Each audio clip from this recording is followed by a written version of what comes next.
is LBC. From Global, leading Britain's conversation. Cross Question with Iain Dale. Hello, a very good evening. It's 8:02 on LBC. Welcome to Cross Question. Joining me on the panel for the next hour, Florence Eshalomi, Labour MP for Vauxhall, PPS to Angela Rayner. That must be a very challenging position. We'll ask her about that in a moment. She's smiling. Matt Vickers is Conservative MP for Stockton South. Sarah Sands is chair of the independent think tank Bright Blue, former editor of the London Evening Standard and the Today programme. And Christine Jardine is Liberal Democrat MP for Edinburgh West and is the party's Treasury spokesperson. The number to call if you'd like to ask our panel a question is 0345 6060 973. And of course you can watch us on Global Player. Call 0345 6060 973. Tweet at LBC. Text 84850. Cross Question with Iain Dale. This is LBC.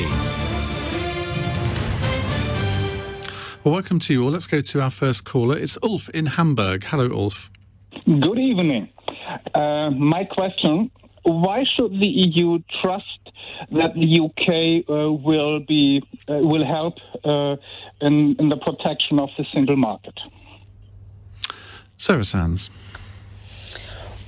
Well, there's no reason you should particularly trust the UK, except perhaps that there's a common interest and it's a time to be practical on this. And I know that there's a lot of ill feeling, and that the argument of the EU would be that if you don't stick to the agreement that you made, then why should we trust you on the rest? But I think we just need to find a way through this. And I think that if talks with the US and perhaps some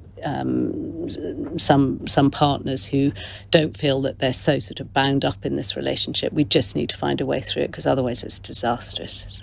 Why do you think they haven't found a way through it so far? Because the EU blames Britain for being intransigent. Britain's blaming the EU for being intransigent. Now that they both might be intransigent, I don't know. It's very difficult to sort the wood from the trees on this. It is on both sides, but I think if they genuinely care about this Good Friday Agreement and some sort of workable solution, I think both of them need to move in some way. I think actually Liz Truss did genuinely want a negotiation. She did ask for that, didn't she? But I would think fault absolutely on both sides. Christine Jardine. What worries me about it is that I feel that the government is now playing politics with Northern Ireland, and they're playing politics with the EU isn't? Well, I'm concerned about what our government is doing, and I think they need to take a different approach. And I think if they try and ride roughshod over the Northern Ireland Protocol, not only will they be breaking international law, but they'll be plunging us into a trade war with our nearest neighbours. And the people who are going to suffer through that are the people of Northern Ireland and the farmers throughout the UK who are already seeing their incomes cut by 50%. Now, they need to start thinking about this seriously. Now, this is not a problem which has come up overnight. This is something that people warned about in 2016, that the danger in leaving the European Union was that it would cause problems, it would threaten the Good Friday Agreement. Here we are 6 years later, and they're still arguing about it. And I worry because the implications of not getting this right and not allowing the elected representatives in Northern Ireland to get on with dealing with the same problems as the rest of us want dealt with, basically dealing with the cost of living crisis, looking after the farmers, looking after the trade, ensuring that they can get products there from the rest of the United Kingdom. That's what we have to focus on, and that's what we have to get done, and stop playing games with the Union and with the future of the people in Northern Ireland. Is that what you think the DUP are doing? Playing with the future of the Union by not nominating a Deputy First Minister and saying we won't do that until the protocol is sorted? Yeah, I think there's far too much posturing, there's far too much game playing. They need to find a solution. And as I've said, I worry about the long-term implications for all of us, but I worry about the people whose incomes are threatened by this, the people who are trying to deal with the cost of living crisis, the threat to the agricultural industry. And we really need to get to grips. And the government needs to stop trying to call the EU's bluff. And the EU needs to stop trying to call our bluff and just get round the table and get a solution. Why can't we all just get along? Do you know, it's interesting. Theresa May did say yesterday that she had a solution. And If only they would just stop playing games. Yeah, why didn't you support that? Do you regret it? I think there's no point in looking back at where we've been. What we have now is a problem that we have to solve. But do you regret it? No, because it was part of. Well, so you helped us get into this position, then, didn't you? Because if you and many in the Labour Party had supported Theresa May's deal, we wouldn't be in this position now. If the now. Conservatives had been prepared to compromise at that time, then she was compromising. That was the point. Wouldn't compromise, but like I said, Iain, we're not going to fix that now. Okay. We could have fixed it by, we could go right back to 2016 and we could have fixed it. Well, it's quite convenient to take that position, isn't it? But looking back, if your party, if the Labour Party had combined with many Conservatives, you would have got Theresa May's deal through. It's as simple as that. And you must look back and regret that. That's not where we are now. No, I know it isn't, but it was where we were then, and you made a false call. What I regret more than anything else is that our government is playing games with our future, with the future of the United Kingdom and the future of the people in Northern Ireland. That's the bottom line in this, and that's what we can't get away from. Matt Vickers, that is a fair comment, isn't it? That politicians are playing politics in Northern Ireland, and it's an incendiary place to do that, and the consequences of this could be catastrophic. I think the nature of a negotiation like this, I think anybody looking at it would be stupid to assume it wasn't going to go down to the wire, there wasn't going to be some chest beating, we weren't going to have a game of who blinks first, because that's what happened in the original negotiations. That's what's happened again now. I think we blinked first, didn't we? That was the problem. Well, I think the problem actually is we entered into this agreement based on goodwill. That goodwill, it wasn't manifest. We know that's not the case because Lord Frost, David Frost, who was the chief negotiator for us, has admitted that they just signed it to get Brexit done. That's where this has all stemmed from. The reality is we kind of are where we are, but goodwill on their part. So you agree with Christine on that? I would talk about life-saving vaccines being blocked by the EU. As that is not a relationship that is based on goodwill. And I think the top and bottom of it is we need to get around the table and resolve the issue. But when you look at the fact that in the elections on Thursday, a majority of AMs elected to Stormont support the Northern Ireland Protocol, and then you have the DUP saying, well, we don't care about that, we're not going to nominate a First Minister until you sort it out, Boris Johnson.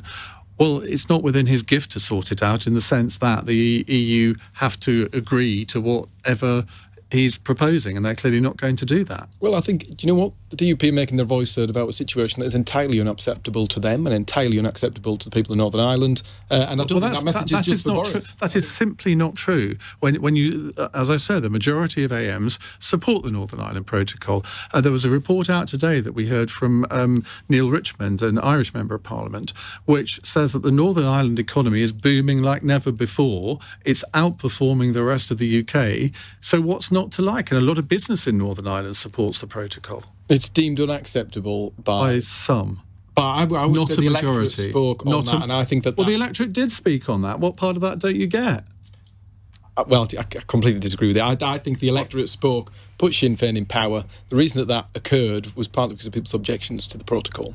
If you add up the votes of Sinn Féin, all the nationalist parties plus the Alliance, they outnumber the votes of the DUP, the UUP and TUV. Is that not the case? You believe that the protocol is acceptable in its current form? I'm not giving my opinion. Yeah. Good. I think we agree to disagree. Well, I don't need you to agree or disagree with me. I'm not offering an opinion. All I'm telling you is that the votes cast in those elections showed that the Northern Ireland people, the majority of them, agreed with parties that support the protocol. That is not an opinion, that's a fact. That is a perspective and an interpretation of that result. I think it is entirely unacceptable to the people of Northern Ireland. Well, I mean, you're calling black-white there, aren't you? Florence, let's come to you. What do you think the way forward is here? And in direct answer to Ulf's question, why should the EU believe that they can trust the UK with respect to the single market? I was in the chamber yesterday when the former Prime Minister made her comments on the Queen's speech, and it was almost silence when she recalled the fact that the agreement she put forward, they didn't have majority support. Obviously, I wasn't an MP at the time. Not my fault, guys. But I will claim for your listeners, and I'm sure my constituency was the largest remaining voting constituency in the whole of the UK. Would you have supported the deal? the one that Theresa May did, because, as I said to Christine, if MPs had supported it, and there could have been a majority if all Labour MPs, Liberal Democrats, SNP, a minority of Tories had supported it, we wouldn't be having this conversation, would we? We might be having another one, but I think that, agreeing with both Christian and Sarah, I think the main thing is how do we get all parties around the table? The ongoing squabbling around this is having a major impact on people in terms of, there's issues on cost of living, issues in trade. We are now 6 years on. Is it going to take another 6 years before we make any progress in this? And I think the key thing is to hear Tory MPs essentially say this afternoon that that deal was signed under duress and it was forced on us. No. It's a case of our Prime Minister needs to take the lead in making sure that we have a deal that's acceptable to everybody. And this isn't a case of, it's about who's calling whose bluff first. I think it's a shame that we're in this position, but ultimately, if I was a parliamentarian in that time, I think, having read some of what Theresa May and the former government put forward, I think it was quite sensible. It's a shame it wasn't supported, but we are where we are. And I think the main thing is how do we move forward in there terms have of been this still lots of dragging on. negotiations between the EU and this country over the Northern Ireland Protocol over the last 18 months, mainly with David Frost, but now Liz Truss and Brandon Lewis. And they've got precisely nowhere because the European Commissioning negotiating mandate apparently doesn't allow Šefčovič to really come to any agreement. That's the basis of this, I think, in that he's so restricted in what he can agree to that that's part of the reason why they haven't got anywhere. And I wonder whether any of you think there will be some flexibility on the side of the EU to maybe loosen that a little bit, because clearly for some sectors it's not working. I mean, sure, everyone can agree with that. For some sectors it isn't working. So therefore, logic would dictate that if something isn't working, then you try and do something to make it work. And yet, at the moment, that his negotiating mandate doesn't seem to allow him to.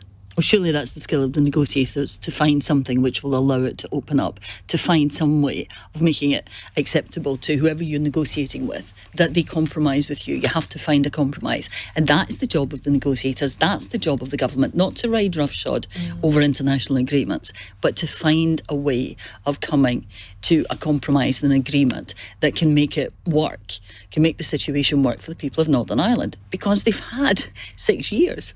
And as Florence said, they're no further forward. And that's, the danger of getting it wrong, as you said yourself, could be catastrophic. Ulf, let's go back to you. Help us out here. Give us some advice. What do you think that should happen here? Or do you think the fact that it was an agreement signed by Britain and the EU means that the EU are quite within their rights to say, sorry, you signed this a couple of years ago, we're not shifting? Well, they're not just within their rights, they actually have no choice. This is about the survival of the EU. If the single market is undermined, the whole project goes the way of the dodo. Which means if a single British sausage gets into the Republic of Ireland, that threatens the whole of the single market, doesn't it? No, worse things would happen. There would be probably a large influx of all sorts of stuff we don't want, and I don't think the British authorities would prevent that. I don't trust the British government. Sorry. So we must be sure we are protected. So we need a border. Any border will the DUP will not accept any sort of border that works. So only no border will be accepted by the DUP and their friends. But no border would endanger the European project. So the problem so either you throw the DUP under the bus again, you got formed there, or we'll have a trade war. And have a look at the map. I don't see any other way this can end. Isn't this sad that we're talking about potentially the trade war with our closest neighbours, with who should be our biggest allies and who were for 40 years, and look where the last 6 years have got us? Well, Matt, you speak in response to that rather. I was going to give an opinion then, but I'd let you do it. Well, the debate is about who can trust who. I don't think it's necessarily, he might not trust the British government, but I think we've got our own gripes with the EU. I think the reality is we've got to be big boys, get around the table and resolve the issue one way or the other. Let the big dog sort it out. Yeah. It's kind of where we are, isn't it? Yeah. The reality is it requires people to sit around the table. It hasn't worked so far. We didn't need to be here, is the thing. Well, we are, And as you nothing's said. changed. We Is the are. trouble. As Theresa May used to say, nothing has changed. Right, Ulf, thank you very much. We'll come to another call in a moment. 0345 6060 973. If you'd like to put a question to our panel. It's 17 minutes past 8. This is LBC.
Cross Question with Iain Dale on LBC. Call 0345 6060 973. It's 19 minutes past 8 on LBC. Answering your questions, if you just tuned in, are Florence Eshalomi, Labour MP for Vauxhall, Matt Vickers, Conservative MP for Stockton South, Sarah Sands, Chair of the think tank Bright Blue, and Christine Jardine, Liberal Democrat MP for Edinburgh West, and the party's Treasury spokesperson. Right, let's go to your next question. It's from Anthony in Blackpool. Hello, Anthony. Hello, Ian. Lee Anderson commented today that people using food He's a banks... Conservative MP. Yep. Should be obliged, that people using food banks should be obliged to take cooking lessons, okay? My question, is Britain in the 21st century relapsing to the values of a 19th century workhouse when people were only admitted under sufferance if they submitted to controlling strictures? Matt Vickers.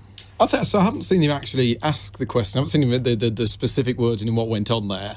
I have seen the headline of the Mirror, but I tend not to follow what is said in the headline of the Mirror. I think, do you know what? I think there is a discussion to be had about budgeting and helping people who are in tough time. You know, there's a whole host of reasons that people end up going to a food bank. There's not one fixed reason that people go. There is to get food. Well, yes, but they arrive there for very different reasons. Some people might have fell on hard times for very different reasons. Anyway, they get there, and I think, is there a role in supporting people more widely than just giving them food, i.e. helping with budgeting and giving advice and helping with issues with debt, helping people with cooking? Do you know what? I'm a terrible cook. I would probably be able to spend a lot less if I could cook. I don't know the context of the comments exactly, so I wouldn't like to grade them. Well, I'm going to give you the context of the comments because I've got them here. He claimed generation after generation of people in his constituency, quotes, cannot budget. And there's another quote, there is not this massive use for food banks. Well, there are more people using food banks than ever before, are there not? I think, do you know what, there's all sorts of reasons. And actually, two things. A, do I think there is a role for wider support of people who are using food banks who might be there with issues with debt, issues with budgeting, issues with cooking. But actually, it's about what we're doing to support those people and help them along the way, whether that be the changes on universal credit to help people keep a bit more of what they earn, whether that be the increase in the living wage that's coming in, that's going to put an extra £1,000 in people's pockets. It's about finding solutions and helping people along the way and understanding that there is more to it than... And then he said people could cook meals from scratch for 30p a day. Do you not think that comments like that show that many Tory MPs are completely out of touch with the lives of ordinary people? I would not say for 1 minute that Lee Anderson is not in touch with the lives of ordinary people. He used to be a Labour councillor. He used to work down a mine. He represents an area that has huge issues with deprivation and poverty. So I would not say that the modern Conservative Party, that you look at those benches who have accents of all shapes and sorts, like mine, and come from my part of the world, I think it is bonkers to suggest that they're not in touch with reality. Do you think you could cook for 30p a day, even though you can't cook? Well, here's a good one for you. I went to Lee Anderson's constituency, where he did a ready, steady cook, and he did just that. Helped local youngsters from the local college. We looked at budgeting. We looked at budgeting. We looked at how many meals could be cooked with X, Y, and Z, and we took a local chef who went down, showed us A, how to cook, and B, how we could make that money go a bit further. And it was a really useful thing. Can I ask, for me. was that before or after the energy price hike? That was before. Well, you couldn't cook anything. That is a very good point. Exactly. A very good point. Florence? I think sometimes... I thought you were going to be lost for words there for a moment. In the chamber, when you hear some of the Tory MPs stand up and speak, I do often take a sigh of deep breath because I'm thinking, seriously? In terms of people not knowing how to budget, my mum was a single mum. I'm one of 3 girls. My mum was on what you called income support back then. She had a lifelong disability. She suffered from sickle cell anemia. My mum was one of the best people in terms of budgeting. People on low income are the best people on budgeting because they know how much they've got to live on. They know how to make that extra penny last and stretch. They know how much they are putting on their key meter in terms of topping up their electricity. They know where to go in terms of buying the food, where the discounts are. They know how to cook.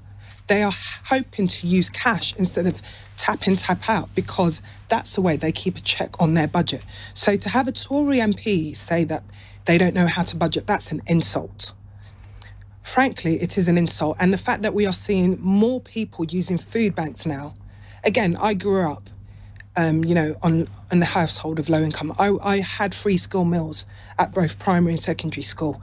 During the free school meals debate, hearing Tory MP after Tory MP basically say that parents can't, teach their children, that's why they're on free school meals. I wasn't on free school meals because my mum couldn't teach me. It was because my mum was on a low income.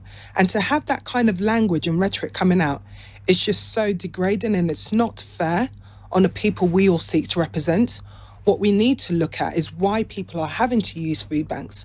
One of the main reasons is because their income isn't going up. Their benefits have been cut. You try living on universal credit. By the time you've paid for your rent, your travel, topped up your electricity, you just about have enough money to feed yourself. The fact that over 2 million people went without food for one day last monthly, we should be asking our government, why is this happening in modern day Britain in 2022? The fact that in my constituency and across Lambeth, over 22,000 people last year visited the food bank and had food parcels should shame us. These are figures here and now. And to hear a Conservative MP who is responsible, like me and you, setting the legislation, looking at how to help people, dismiss that and say because people don't know how to cook and they don't know how to manage their budget is an insult. Matt, would you accept that there is a tonal problem here, at least, in that you had George Eustace, the DEFRA Secretary, last week, advising people, well, you can buy own brand rather than sort of the other brands in a supermarket. You had Boris Johnson struggling to answer similar questions with Susanna Reid.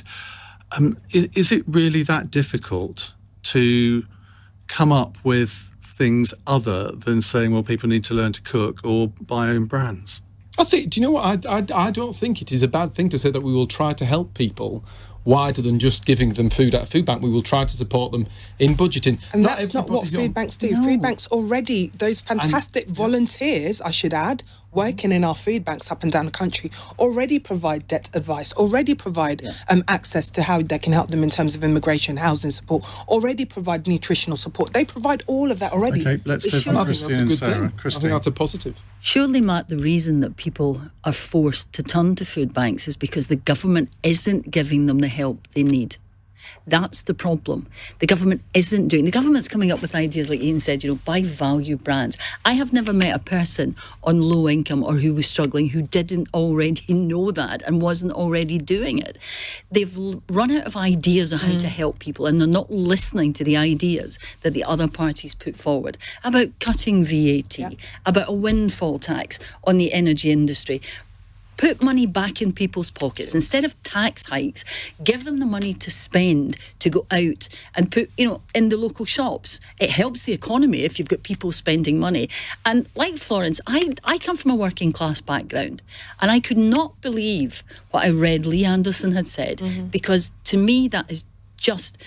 it's not the picture of people who are struggling. They are not there because they can't cook or they can't budget. They are there because they are not getting the support that they need to get them through a difficult... Let me just read you a bit more of what he said. He said there's, quotes, a brilliant scheme at the Food Bank in Ashfield in his constituency. He said when people come now for a food parcel, they've got to register for a budgeting course and a cooking course. And what we do at the Food Bank, we show them how to cook cheap and nutritious meals on a budget. We can make a meal for around 30p a day, and this is cooking from scratch. Now, when you read the whole quote, as opposed to just the 30p a day, I mean, that actually is a good thing, isn't it, when people are being helped in that way? It would be a good thing if it was offered, but what he says is you have to register. Now, that's making the help, the support that is a last resort for people, conditional on them doing what you think is right. Now, they already know how to cook. They already know how to budget. So what are you going to say to them? You've got to do all this before we help you. As Florence said, they're volunteers. They're there to help and support people who are going through a difficult time. Many of them actually now in the economic situation we're in are people who've never been in that situation before. And, to insult them by saying, we'll teach you how to cook and we'll teach you how to budget, when what they just need is immediate help for their children is insulting. Sarah? Well, the question was about the rhetoric, and I agree, and I think Florence was very, very powerful in the way that she put it, and it just sounds ugly, actually, to have that lack of compassion.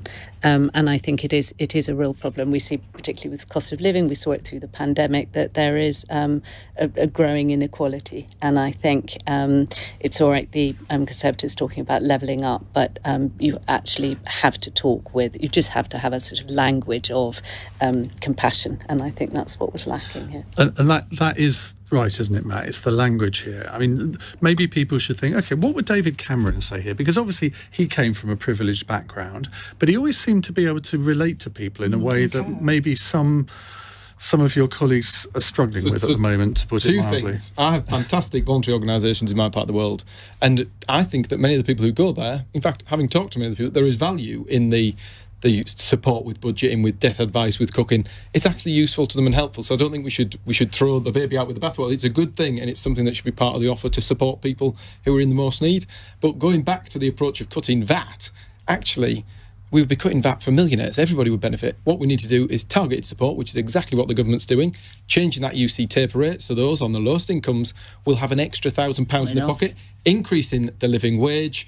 We've got the 150 rebate. Christine, you always say it's not enough, but you're never quite clear on, OK, well, this is exactly what we would do and this is what it would cost. But we have been clear. We've said we would cut VAT across the board from 20 to 17.5%. Matt's just explained why that may not be such a good idea, because it would actually help rich people too. But you put money back into people's pockets who need it. It would be £600 we could give families. There's a debate about that. Give the £20 uplift on universal credit back. That would actually target people who really would need it. As well. I also agree with targeting warmer homes help and helping pensioners who've been caught out by this government abandoning the triple lock, which they promised they wouldn't. And pensioners now find themselves way behind inflation, falling behind, when the triple lock was designed to keep them up with inflation. So you need a package of measures, and one of them has to be cutting VAT. Now, it worked in 2008 when Gordon Brown cut VAT. We should be doing it again. We should be looking at what we can do immediately. We need immediate measures. That was to revive the economy generally, wasn't it? It wasn't targeted at poor people. But the economy's not in the best state it's ever been in, regardless of what Boris Johnson might say. The economy is not in a good state, so it needs help as well. And what we've got, instead of the government helping people, is, hiking the national insurance payments, stealth taxes, changing thresholds. What we need is help now, immediate help for the people who need it. Cutting VAT would help a millionaire with a 10-bedroom house to heat his pool. The cutting VAT is... That's enough about Rishi Sunak. Gratuitous, really, that was, wasn't it? But there we go. Right, we'll take more of your calls. Anthony, thank you very much for that. Very good question. It's 8:31 on LBC. Time for the news headlines with Lottie Morley. The Prime Minister has told his ministers to think of a way to fix the energy crisis without asking for more money from the Treasury. Boris Johnson has pushed the idea of lowering bills of people who live near wind farms. Elsewhere, Mr Johnson says the UK's new security agreements with Sweden and Finland come at a pivotal moment for both Nordic countries. The war in Ukraine has pushed them to the verge of applying for NATO membership, a move that Russia has condemned. And 2 men have been left with potentially life-threatening injuries after scaffolding collapsed in West London. Emergency services are at Hammersmith Town Hall this evening, and the pair have been taken to hospital. LBC weather: early evening rain in the southeast, will clear soon. Showers in the northwest. Dry elsewhere with a low of 6 degrees. This is LBC. Where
Cross Question with Iain Dale on LBC. It's 8:34. If you haven't been listening to the last half an hour, you've missed an absolute treat with our panel: Christine Jardine, Liberal Democrat MP, Sarah Sands from the think tank Bright Blue, Matt Vickers, Conservative MP, and Florence Eshalomi, Labour MP. Lots of calls coming in. We could do with some more, though. 0345 6060 973. Ben is in Clacton. Hello, Ben. Hello, Iain. And good evening, panel.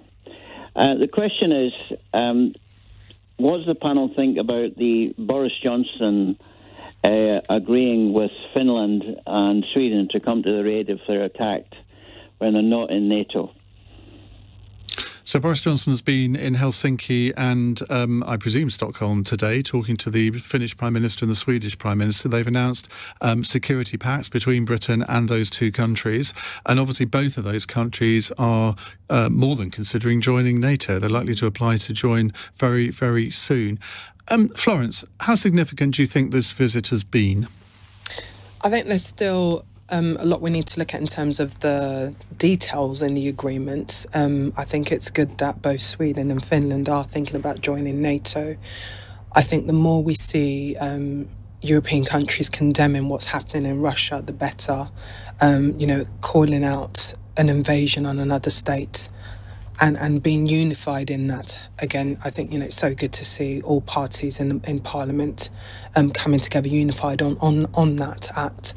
But equally, I'd be careful in terms of anything our Prime Minister is currently agreeing. We earlier we spoke about the issue going on in Northern Ireland, the fact that we still haven't had an agreement. So I think, proceed with caution if you're having our Prime Minister asked you to sign up to anything. But equally... is that really the sort of thing to say about a Prime Minister who's actually performed rather well in Ukraine? He has... No, credit where credit's due. I think the Prime Minister's leadership, with support from all parties in Parliament on this, really disgraceful act by Russia, is something we will look back on in many years to say this is Parliament at its finest.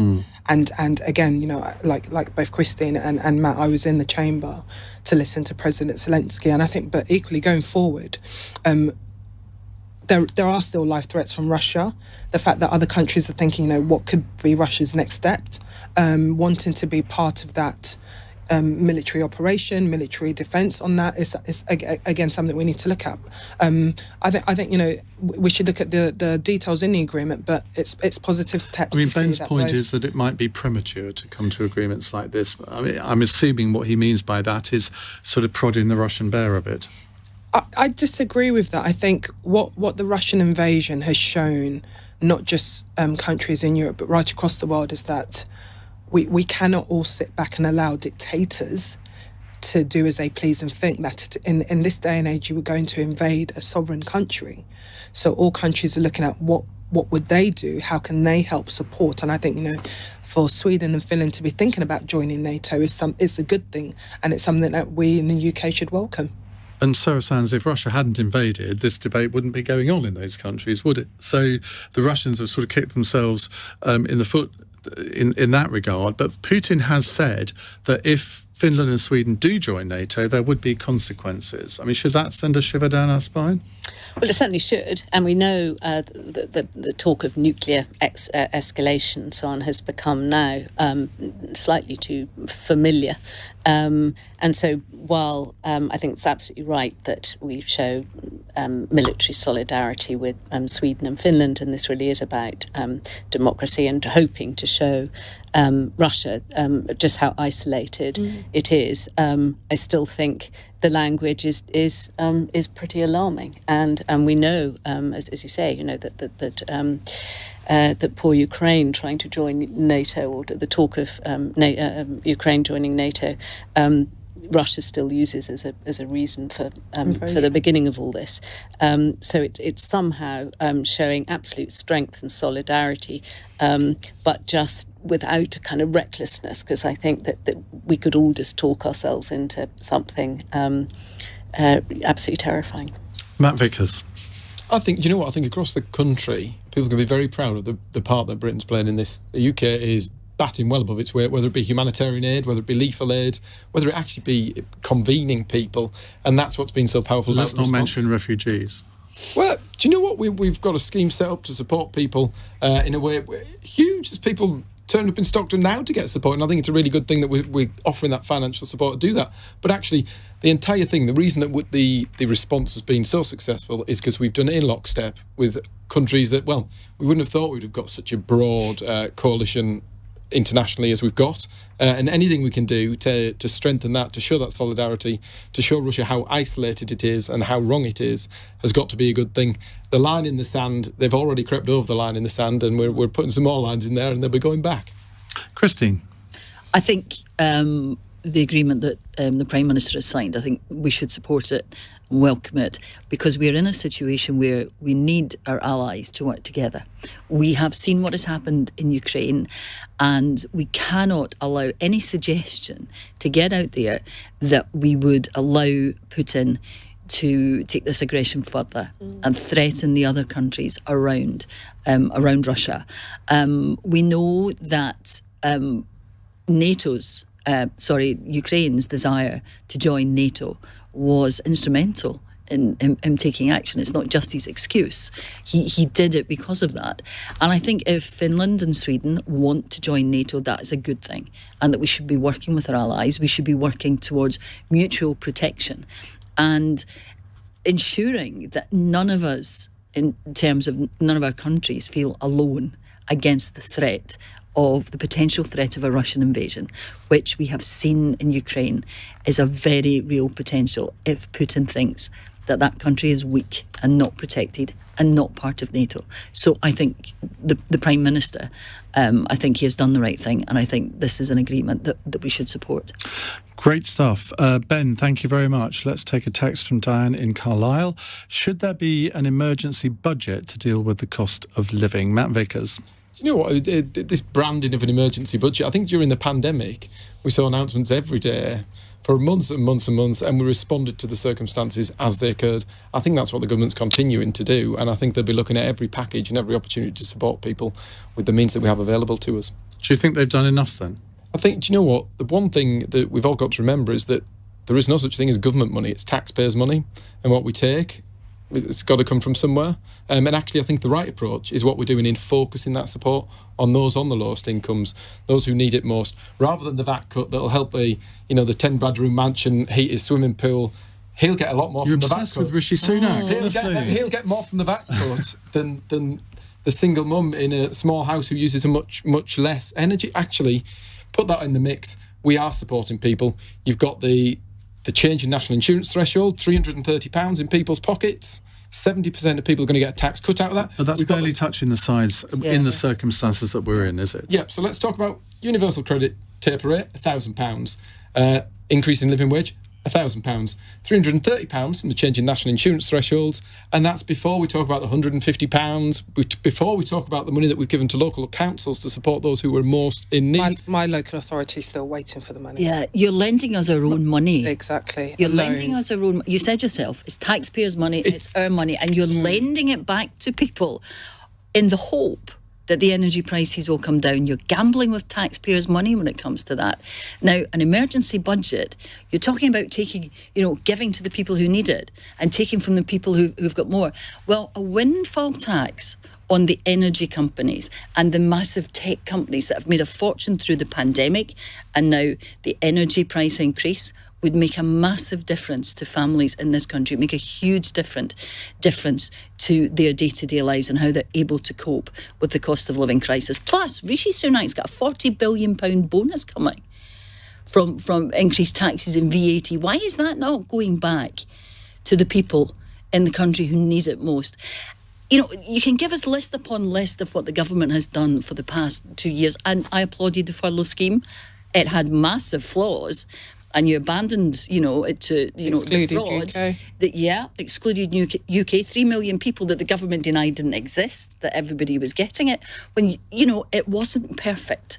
And now we're in a situation where people are having to decide whether to feed their kids or heat their homes. Pensioners who lost out through having been denied the triple lock this year are having to take to buses to keep warm during the day because that's cheaper than heating their homes. I've never been on a bus that was warm, I have to say. Well, but yeah, there we are. but it needs and I do more. go on buses. It needs more than what the government is doing.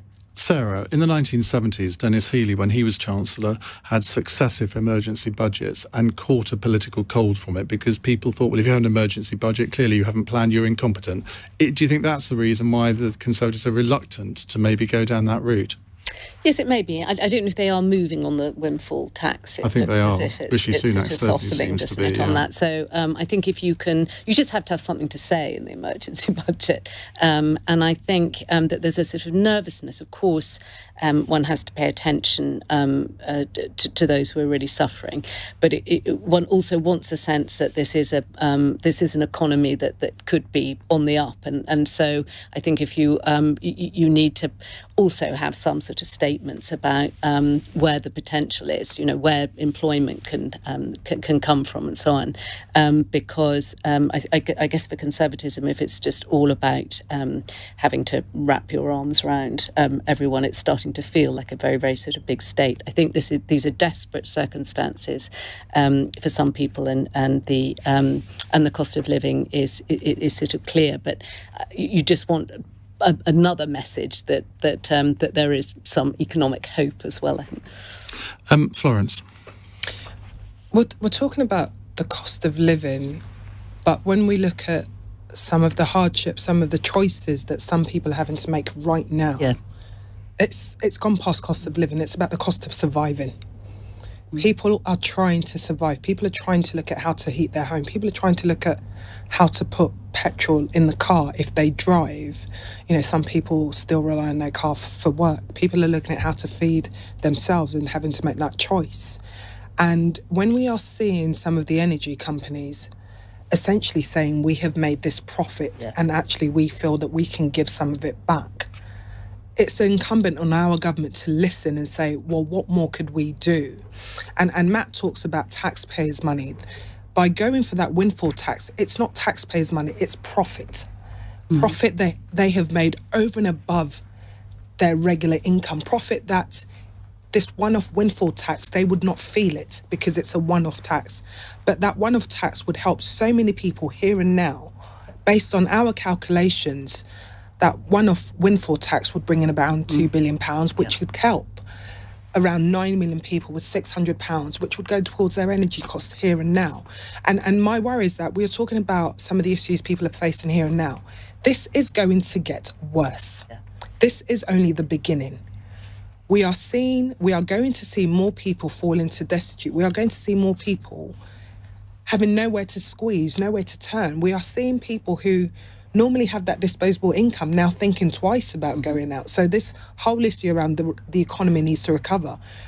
My constituency, the South Bank, buzzing. We normally have 30,000 people coming through, 300 million people coming through Waterloo Station on an annual basis. Those figures are not there yet.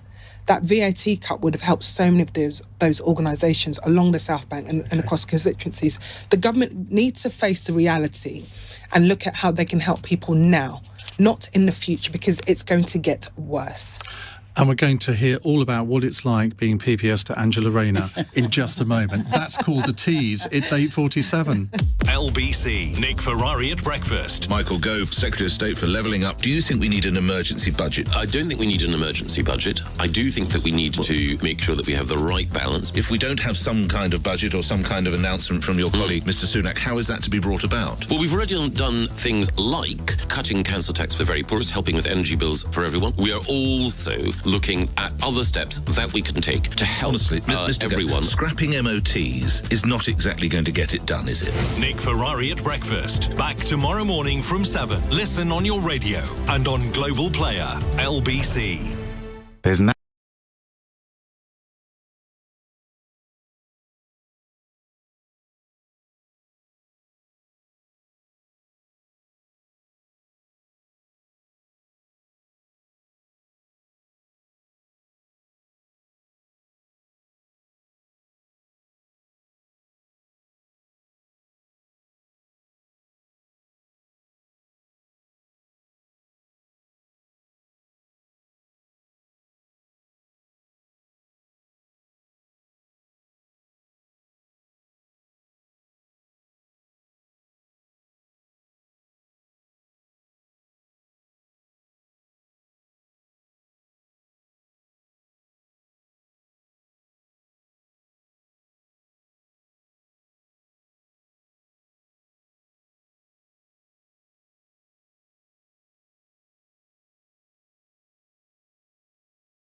Cross Question with Iain Dale on LBC.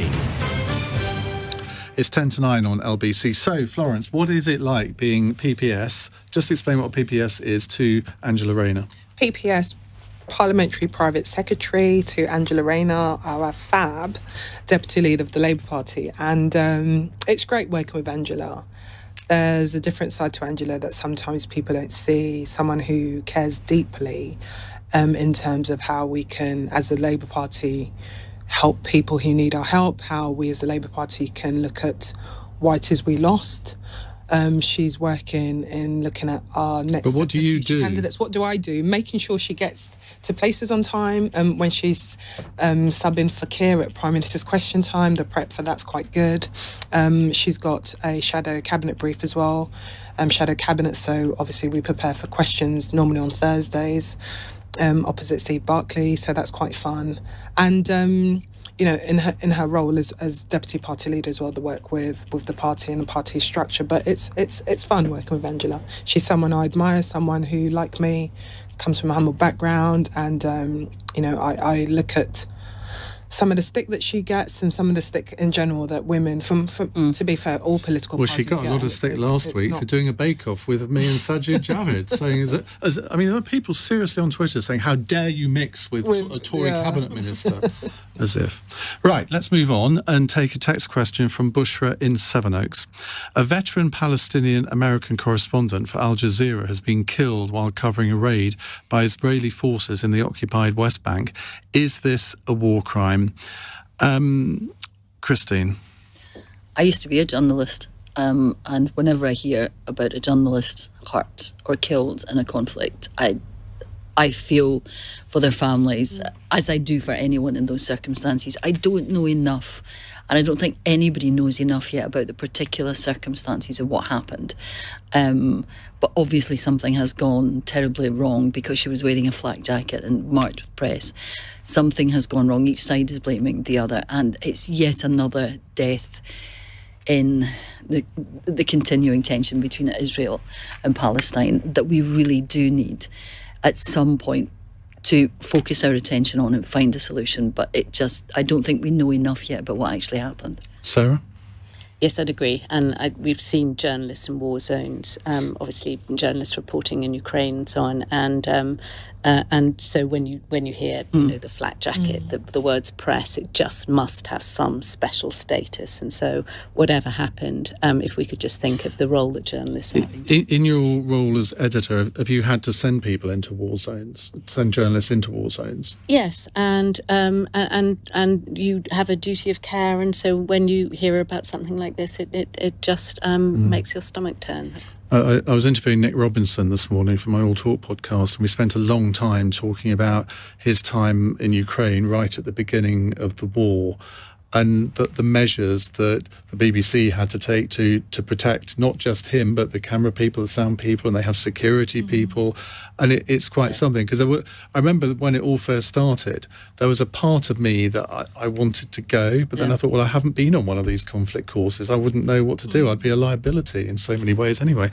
Florence? Yeah, no, again, just to agree with Christine in terms of the exact details of what happened, but what we must all agree with is the fact that we need journalists covering some of these horrific incidents in terms of reporting accurately. It's about how we protect freedom of the press to be able to report back to us. And I think, commending journalists and press and all the people behind the scenes, behind the camera, who are in essence risking their lives to bring us real-time live news on war zones. But I think it's really tragic what's happened, and I'm hoping that there will be an investigation, and especially for her family and her loved ones, to look at what happened in this tragic situation. Okay, Matt? I think I don't know the details and the ins and outs to cast a specific, but I think it just puts in context the risk that journalists put themselves in to bring us the news, to hold people to account, to deliver scrutiny, and actually, because of the 24-hour news world that we're in, we see footage we would never have seen. We see it up close and a standard, well, we expect it now to a standard we never would have ever dreamt we could have it, to see this stuff live. as it happens, and somebody puts their lives on the line to do that, and we should be very grateful to them. Bushra, thank you very much for that question. Let's go to Lloyd in Neasden. Hello, Lloyd. Hi, Ian. How you doing? Very well. What would you like to ask? I'd like to ask, when are politicians or people in the public eye just going to stand up and admit they made a mistake? I've heard you ask two of your panellists with proof and evidence about their opinions or about a fact, and they both denied it. You said to the guy about the union people, more people voting for the protocol than against. He refuses to acknowledge it. You said to the woman, should she have voted for Theresa May's deal? Let's not talk about that. You had John Redwood on there talking about it's the EU, they're belligerent. What is the matter with the people? They're running the country in the middle of this big crisis and they can't even tell the truth. We're listening to the radio and we're thinking, is this the kind of people that's representing us? Facts are put in front of you, mister, and you're still saying, I don't see it that way. Well, you need to get out of politics because real is real. What's the matter with you? So can we boil down your question to why don't politicians admit that they've made a mistake? Because if you think about it, when politicians do admit they've made a mistake, they very rarely suffer a backlash for it. I accept Nick Clegg from that over student fees. I'm not sure that did him any good. But generally, if you say, yeah, I got it wrong, most people have a bit of forgiveness, don't they, Christine? No, I agree with you. So why won't you admit you got it wrong then? But on I would Brexit? have to believe that I got it wrong to say that. And if I believed that I got it wrong, I would say so. Give me an example of one thing where you think, yeah, I did get that wrong. Oh, how long have you got? I can't Joining think the Liberal of it. Democrats? No, that was a very wise move. Have I got it wrong? Yeah. I can't think of an example off the top of my head, not because there aren't any, but just because I hadn't been thinking about that. But you yes, have to think about it while I go to the other can admit that there have been times when I've got things wrong, but I'll think about Sarah, it. you're not a politician, but can you think of something where you think, yeah, I did get that really wrong? Well, I think with civilian life, you get fired, and so you know when you've done something wrong. But I do think for politicians, apologies are very graceful and also will help you on actually the Partygate business. If Why is it? Someone had just said at the beginning, you know a when we lot met, of politicians. I mean, going back to Lloyd's question, why don't they admit that they get things wrong enough? I don't know if it's partly the kind of people who go into politics, or it's something to do with public discourse that it doesn't allow them to. I think that may be part Sign of of weakness. It seems like weakness when actually it's human. Florence. Whenever I made a mistake, very active constituency that I'm proud to represent, and we had a meeting a few weeks ago on the climate emergency, and I stood in the church hall in Kennington and I went on stage and I said to the audience that I'm going to be honest with you, this is an area that I'm not up to date with. And I admitted that. Yeah. And Did you get booed? I didn't get booed. We actually had a really good conversation because there were loads of people who were far more knowledgeable than me in the audience and who were able to educate me. So I held up my hands and said, this is an area that is my weak point and I need to learn. It's funny because people are very reluctant to say, I don't know. And of course, if you say it on a programme like this, it kind of defeats the object of the programme, doesn't it? I remember watching Question Time once, and one of the panellists, who was a Liberal Democrat, I have to say, said for 2 questions, said, I don't know. And I thought, well, you'll never be invited back. It wasn't Christine, by the way. Matt, you should get out of politics, according to Lloyd. Yeah, I don't know. Well, that's an interesting perspective. I think a mistake I've made, I've been trying to think of mistakes. I think I make too many of them to actually to quantify that. The biggest mistake I've made since getting this job actually was joining Twitter. I argued about it for about 2 months with the people around me that don't want to join that horrible, nasty platform. And I probably learned afterwards it wasn't a bad approach, but I haven't come off it yet, so we'll see. Right. Lloyd, do you want to have another go? Yeah, I just was amazed that the guy did not go back to what you asked him. You put the facts in front of him about the voting, the percentage, and he just ignored it. Just ignored it. No, he's being like the DUP. He's just going to ignore them. Okay, Lloyd. Thank you very much indeed. Final text from Charlotte in Newcastle. Matt Vickers successfully lobbied to get the Teesside Parmo added to the menu at the Commons canteen. If you could add anything to the menu, what would it be? And Matt, what is a Teesside Parmo? And is it your greatest achievement in politics? Well, Teesside Parmo is fantastic regional delicacy. You know when you're on the way home from the pub and you go to the pizza shop, you might get a pizza or a kebab. I think Parmo started off like that, but now if you come to a restaurant in Teesside, you can get the Parmo. Beautiful thing. We managed to get it on the menu in Parliament. What's it made of? It's chicken, bechamel sauce and cheese. It's like, there's quite a few calories in there. And all for 30p.